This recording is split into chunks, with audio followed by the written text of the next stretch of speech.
Yo kids, I am back again. This is my September TBR. So, let's get it. Let's go.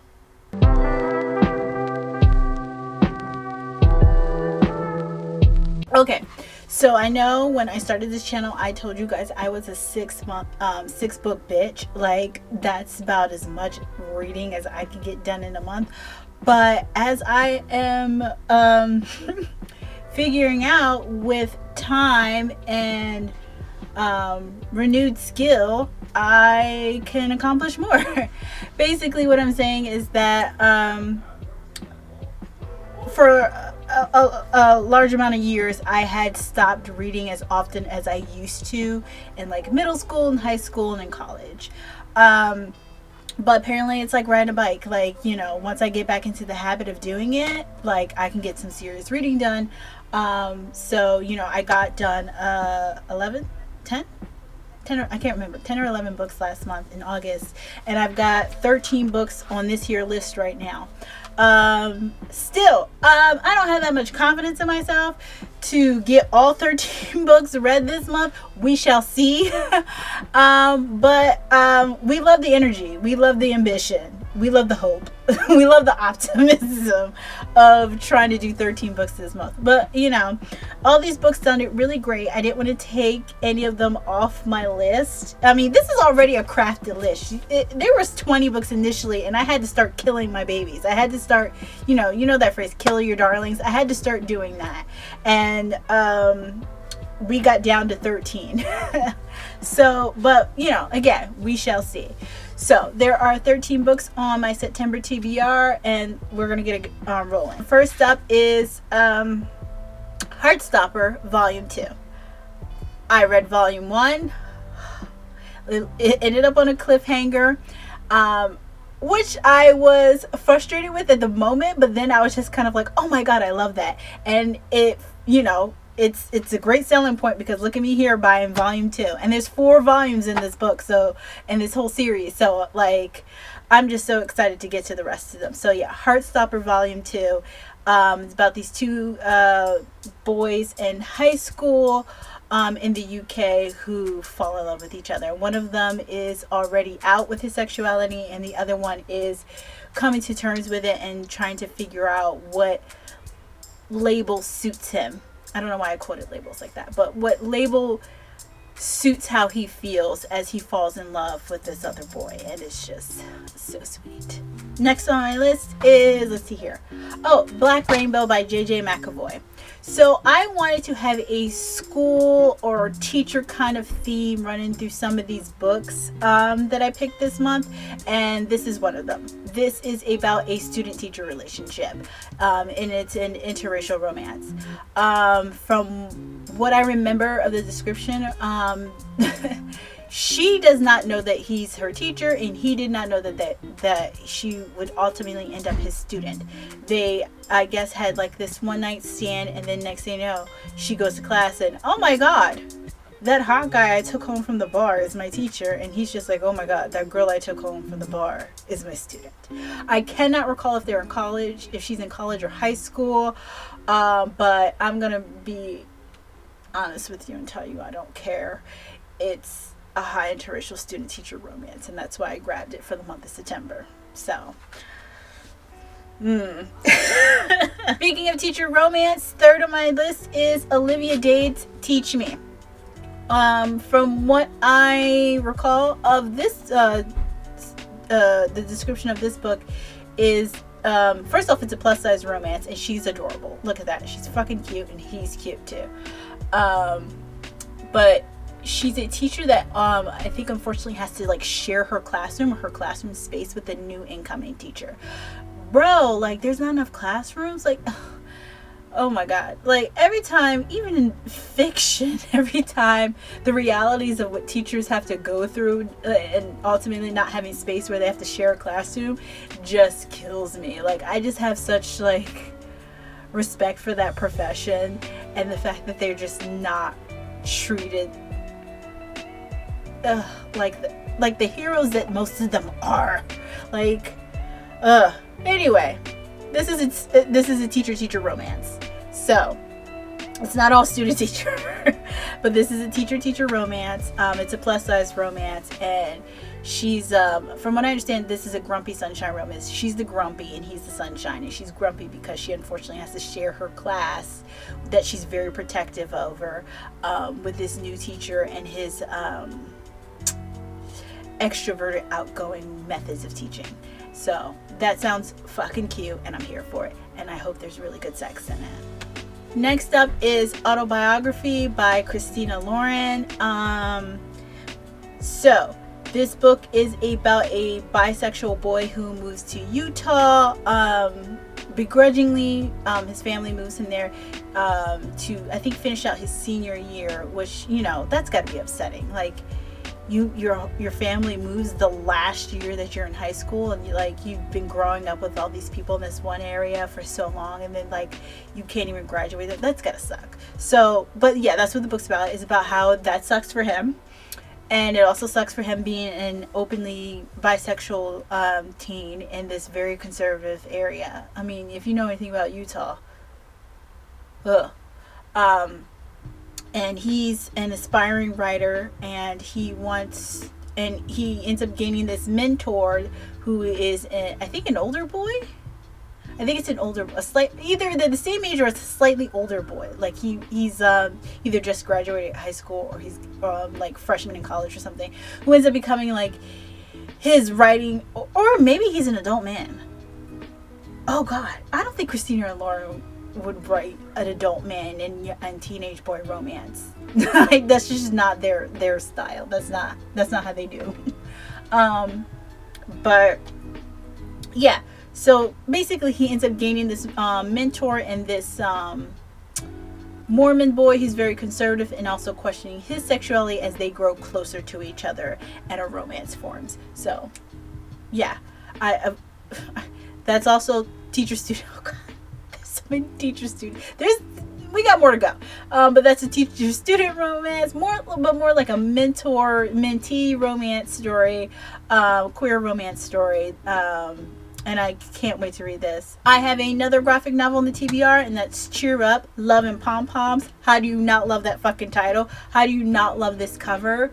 Oh my God, it's a queer sapphic high school romance. Again, like I said, I was trying to stick with a theme of, like, you know, students, teachers, high school, because it's September, everybody's going back to school. Just a very school themed month with my picks. And one of the girls is a woman of color and the other one is plus size. It hit all the marks. It hit all the marks. And I wanted a second graphic novel to read during this month, and I'm so glad I found this, and so I can't wait to read that too. Next we have For Your Own Good by Samantha Downing. From what I recall, the book takes place at like this elite private school or boarding school. Some of y'all don't know the difference between a private school and a boarding school, and it's a little annoying sometimes. I don't know why that's such a nitpicky thing that bothers me, but like, all boarding schools are private schools, but not all boarding schools are private schools. See, I already fucked it up. Okay, all boarding schools are private schools, but not all private schools are boarding schools. Okay, like, yeah, some of y'all need to know the difference. I don't know why it's a weird nitpicky thing that bothers me, but oh wow. But anyway, this book takes place at like this very elite private school, and the teachers are just fed fuck up with the students, and so I think they have like this kind of revenge plot on the students, or they do something to they create this murder mystery, or a murder mystery accidentally ends up happening, in which the teachers are trying to educate their students on being better people as they, like, you know, lead them out into the world or something like that. But either way, Samantha Downing does really great thrillers, and this one takes place in a high school, and it's the teachers fucking students up, and there's a murder mystery in it, and that's all I needed. Those are the puzzle pieces that came together, and I was like, yes, going on the list. So, For Your Own Good by Samantha Downing. How do you not love that cover, by the way? That's a fucking amazing cover. So that's, you know, also why I grabbed the book. Our third student teacher romance. I swear to you, I've never thought of a teacher like this. I've never had a sexual attraction to a teacher, but it is taboo, and I love me some taboo relationships. Not all the time. I know exactly when they're horrible and awful and call the police. And I know when there are certain taboo relationships where I'm like, well, this is interesting. like The Doctor by Nikki Sloan that I read last month. I'm still looking at it on my shelf. Like, that was a very taboo relationship. It was a girl having an affair with her ex-boyfriend's father. And she, like, literally broke up with her man's. And then hours later, slept with his pops. Like, and I couldn't even be mad because the way it was written was chef's kiss. Anyway, Tampa by Alyssa Nutting. What a name, Alyssa Nutting. Student teacher romance, but this time it's a female student and a male. This time it's a female teacher and a male student, which sounds very Florida. I actually think it takes place in Florida. I think it does. I don't know how old the boy is. I promise you I'm not going to get some weird Mary Kay Letourneau, joy out of it. It just sounded like a very deep, intriguing novel. It's not a romance whatsoever. It's straight up literature. It's not trying to romanticize this relationship at all. From what I understand, the book is just very heavily like, this relationship is wrong, this woman is fucked up.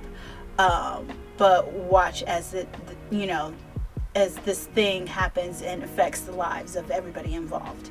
So it's just, straight literature and fiction. So, I'm just very interested in reading that and seeing how that turns out.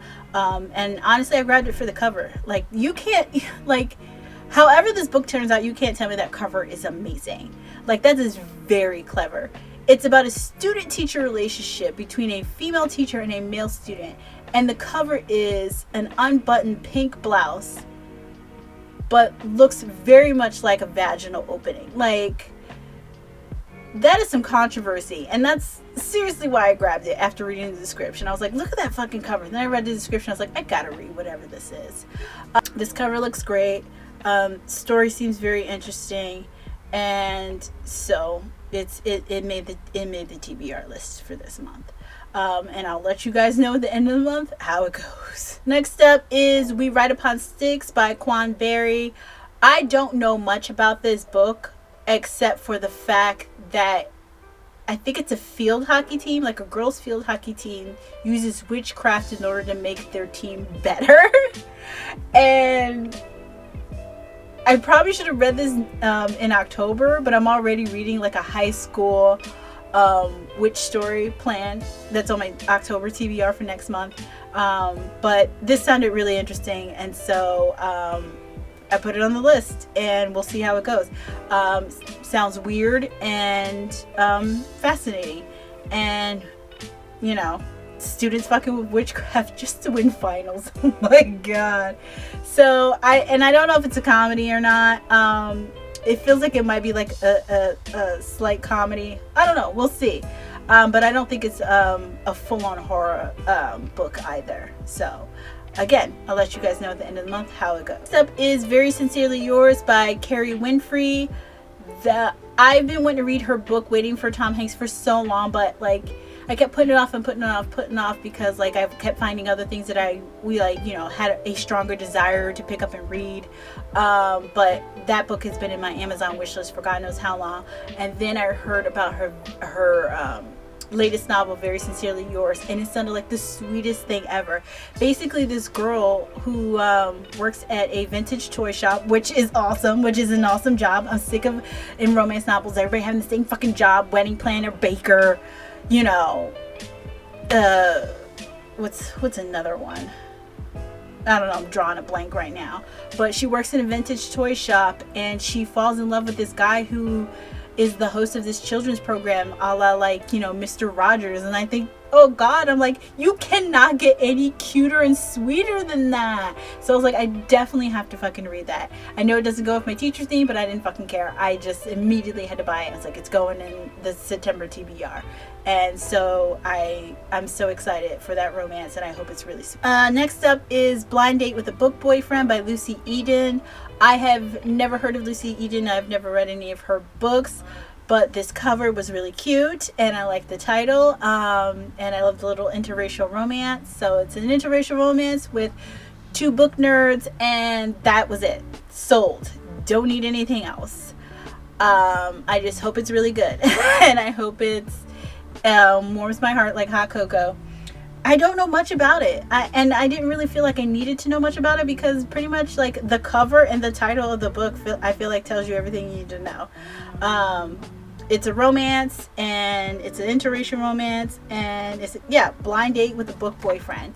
So it looks like these two people meet at a bookstore, at a library, and spark up a romance, and that is enough for me. Next up is New Boy by Tracy Cavallari. I cannot wait to read this goddamn book. Oh my God, it is a retelling of Othello. Okay, listen to this. You can't tell me you can't, like, when I tell you this, you don't immediately be like, yo, that's fascinating. It is a retelling of Shakespeare's Othello, but using elementary school kids on a playground. Like, the whole thing takes place on one school day. Most of the action happens on a playground amongst a bunch of kids. Oh my God. That sounds great. That sounds so clever. Oh, the screenwriter in me. Oh my God. The screenwriter in me needs this as a movie. Like, somebody please write this screenplay. Oh my God. I like 3 Shakespeare plays, and that is King Lear, Othello, and Measure by Measure. That's it. I used to love Midnight Summer's Dream, but I reread it a couple years ago, and I was like, God, this is annoying. I used to like 12th Night, but Othello retold using children, and it all takes place in one school day, and most of the action is on like the playground in which this all happened. Oh God, like. I forgot who recommended this book to me, and I really, really am sorry that I don't remember, but to whoever you are, my lovely soul, thank you, because this is definitely on the list. And it goes with the school theme. I mean, who didn't have to fucking read Othello? Who didn't have to read Shakespeare in high school? And not to mention, I looked in the back of the book, and there's like a study guide and a teacher guide on how, if you're going to present this book in your class, like how to teach it. Oh God. So yeah. It's called New Boy by Tracy Cavallari, and it's a Shakespeare Othello retelling using kids. Excited. Next up on the list is Montana Sky by Nora Roberts. I have never read a Nora Roberts book, and this will be my first one. I bought it because that cover is gorgeous, and it takes place in Montana, and you guys know how I feel about Montana and Louisiana. If a book takes place there, or a TV show, or movie, I'm automatically drawn in. But the premise all sounds amazing as well. So these 3 women who don't know that they're sisters all have the same father, and their father left them a ranch in Montana that's worth $20 million, and they can have the ranch and do what they want with it, split the money or what have you, but they have to live on the ranch, I think for a year. I could be wrong. I can't remember how long they have to live on the ranch, but all 3 of them have to live on the ranch together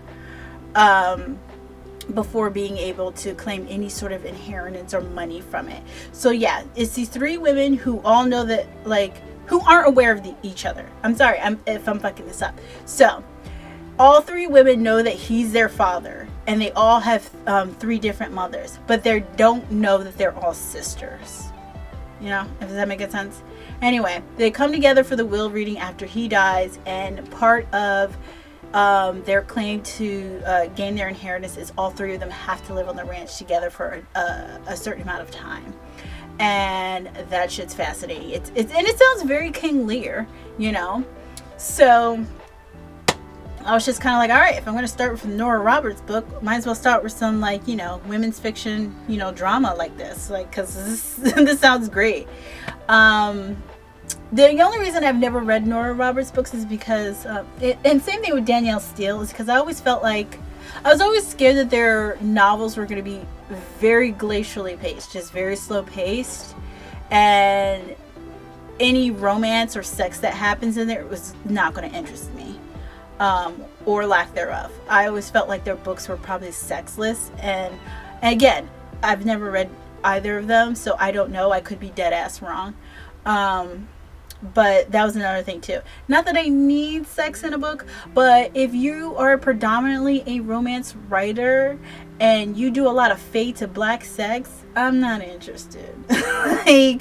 like this, like millennials and Gen Z, like Zoomers, we grew up on fanfic. You need to come with it in your book.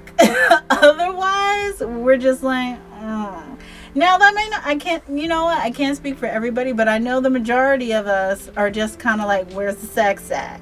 Like, or why is there bad? Like, so, but anyway, that's the main reason why I've never read like Danielle Steele or Nora Roberts. I was just like, I thought they were like middle-aged, like, lady book. Both those ladies make a shit ton of money writing romance, so they must be doing something right.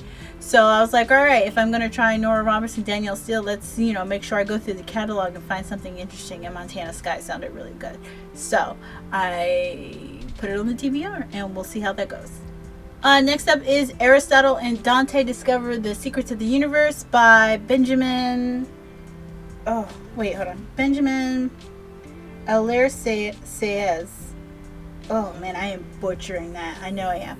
Trust me, the next time I have to say his name, I will get it right. I mean, there's pronunciation videos all over YouTube. So, I am so sorry, Benjamin. I got that one right, but that's because that's my husband's name. But, yeah. So, I have seen this book everywhere. Not of late, but there was a period in time where I saw it everywhere. And every time I buy a YA, not every time, but most of the time when I buy something YA or YA adjacent, this book always pops up in like the recommend. And everybody has nothing but the most amazing things to say about it. So I was like, okay, let's give this a whirl. And from what I understand, it's just about these two boys who become friends. And that's enough for me. Like, you know, I want to read about some close male friendships between teenage boys. I mean, I know that sounded weird. Or maybe that sounded weird. I don't know. I don't think it sounded weird. But, yeah, like, the intimate and close relationships between men, I think, need to be explored in a more compassionate way, the way female friendships are explored. So, I mean, if that's what's happening in the book, I mean, and, you know, I'm not expecting anything, you know, romantic to happen between the two of them. I understand it's just a book about these two guys who become friends. And from what I understand, they're like two different worlds too. So that's also very intriguing. Not actual worlds, I mean, like, you know, communities. So that's really interesting as well. So yeah, it's a book I hear a lot of people have nothing but praise for, and the cover sounds amazing. The cover was beautiful, and you know, and it's the simplicity of it sounds really good too. So I added it to the TBR. I'm really excited to explore what everybody else has been reading and saying about this really sweet book. Okay, so that'll do it. That's the 13 books on my September TBR. I think we can do it. I think we can bang some out. I think we're at least gonna get 12. I think we're at least gonna get 12 books in September. Those are all my September books. That's all on my September TBR. Can't wait to finish all of them and read it, and discuss with you guys. I hope there is not a repeat of last month, because if you've seen my August wrap up, you know I was just so disappointed with how most of those books turned out. Like, oh God, that hurt.